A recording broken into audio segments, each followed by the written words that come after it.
मी श्रद्धा टपाल. टिडवा न्यूज मध्ये आपलं हार्दिक स्वागत. चला पाहूयात आजच्या काही ठळक घडामोडी. संविधान निर्माते डॉक्टर बाबासाहेब आंबेडकर यांची प्रतिमा घराघरात लावली पाहिजे, शिवश्री प्रभाकर भोईर यांचे प्रतिपादन. कल्याण डोंबिवली महानगरपालिकेच्या संत ज्ञानेश्वर प्राथमिक विद्यालय मांडा पश्चिम येथे प्रजासत्ताक दिन मोठ्या उत्साहात साजरा करण्यात आलाय. यावेळी प्रमुख मान्यवरांच्या उपस्थितीत शिवश्री प्रभाकर भोईर यांनी संविधान निर्माते डॉक्टर बाबासाहेब आंबेडकर यांची प्रतिमा घराघरात लावली पाहिजे असे मनोगत आपल्या छोटेखानी भाषणात व्यक्त केलंय.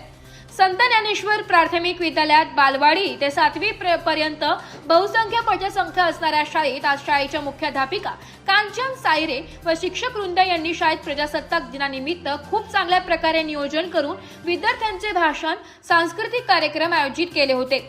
मांडा पश्चिम येथील ज्येष्ठ समाजसेवक माजी नगरसेवक सुरेश भोईर यांच्या हस्ते ध्वजारोहण करण्यात आले. उपस्थित प्रमुख पाहुणे मान्यवरांची मार्गदर्शन, भाषणे तसेच विद्यार्थ्यांनी आपल्या कलेतून विविध नृत्य सादर करत उपस्थितांची मने जिंकली आहे. 26 जानेवारी प्रजासत्ताक दिन 1980 मध्ये आपले संविधान लागू झाले आणि भारत एक पूर्ण प्रजासत्ताक बनलाय. आपण आपल्या देशासाठी संविधान स्वीकारले आणि लोकशाहीच्या दिशेने पहिले पाऊल टाकले. देशभक्ती म्हणजे फक्त उत्सव साजरा करणे नाही, तर हा दिवस आपल्याला आपल्या स्वातंत्र्य आणि लोकशाहीचे रक्षण करणे ही प्रत्येकाची जबाबदारी आहे. आपण आपला देश समृद्ध, सुरक्षित आणि मजबूत बनवण्यासाठी योगदान दिलं पाहिजे. हे आजच्या दिवसाचं महत्त्व आहे. याचप्रमाणे आजच्या ज्या हुतात्मे क्रांतिकारक सैनिक यांच्या बलिदानाला अभिवादन करून नेहमीच आपण प्रथमतः आणि अंतिमतः भारतीय आहोत हे हृदयात जपलं पाहिजे. जातीपाती अथवा आपल्या महामानवांची जातीपातीतून विभागणी आपण करताना दिसत आहे, हे दुर्दैव आहे. याचं मूर्तिमंत उदाहरण म्हणजे आतापर्यंत मी पाहत आलोय, बौद्ध बांधवांच्या घरात छत्रपती शिवाजी महाराज आणि डॉक्टर बाबासाहेब आंबेडकर आणि समाजाला दिशा देणारे महामानव यांचे फोटो, आदर्श आणि विचारासहित घरात दिसतात. मग त्याचप्रमाणे आपण स्वतःला बहुजन म्हणवणारे आपल्या घरात फक्त शिवाजी महाराजच का दिसतात? हा डॉक्टर बाबासाहेब आंबेडकर, महात्मा फुले, सावित्रीबाई, त्यागमूर्ती रमाई, शाहू महाराज असे अनेक आपले आदर्श प्रेरणास्त्रोत आपल्या घराघरात आणि विचारात आचरणात असणे आवश्यक आहे. हा विरोधाभास आपण संपवून खऱ्या अर्थाने त्यांच्या आदर्श विचारांचे अनुयायी पायिक होऊन नवीन पिढीतील बालमनावर कोरले पाहिजे.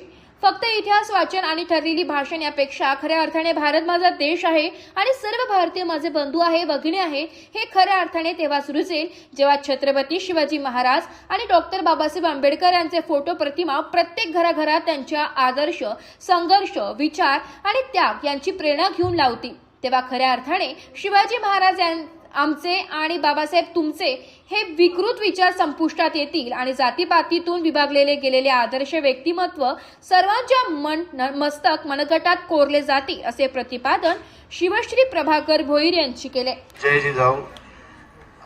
उपस्थित मान्यवर शिक्षक वृंदावन आणि विद्यार्थी मित्र, सर्व बंधू आणि भगिनी, आपल्या सर्वांना प्रजासत्ताक दिनाच्या हार्दिक शुभेच्छा.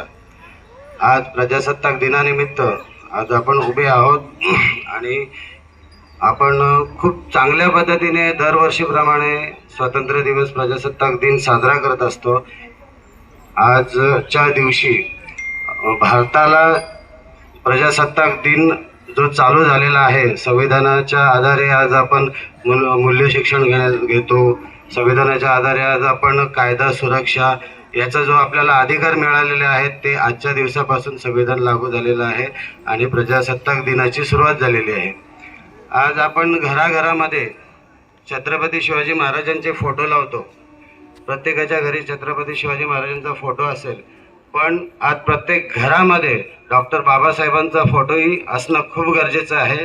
कारण की छत्रपती शिवाजी महाराज घराघरा आहेत, पण आज बाबासाहेबांनी जे संविधान दिलेलं आहे ते प्रत्येकाच्या मनात आणि विचारात असणं खूप गरजेचं आहे. तरी आज आपण प्रजासत्ताक दिनानिमित्त उपस्थित राहिले, आपल्या सर्वांचे हार्दिक अभिनंदन. धन्यवाद. तर या होत्या आजच्या काही ठळक घडामोडी. उद्या पुन्हा भेटू याच ठिकाणी. धन्यवाद.